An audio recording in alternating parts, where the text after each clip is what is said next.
Canada's temporary foreign worker program is a disgrace that's rightfully being denounced as a modern form of slavery. Created in 1973, the temporary foreign worker program allows Canadian employers to hire foreign workers to fill temporary jobs when qualified Canadians are not available. The word qualified is interesting since temporary foreign workers are increasingly employed in low-paying jobs like those in agriculture, retail, and food services, work that, while demanding, doesn't require the type of technical training, education, or experience that most HR managers would associate with qualifications.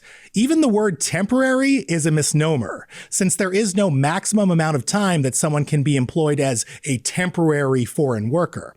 Now, the government of Canada assures these migrant workers that they have the same rights and protections as Canadians and permanent residents, except they don't.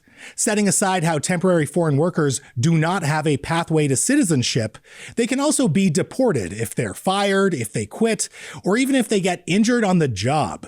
And since the status of each temporary foreign worker is tied exclusively to a single employer, the workers can't just find another job because they'd be deported before that would happen.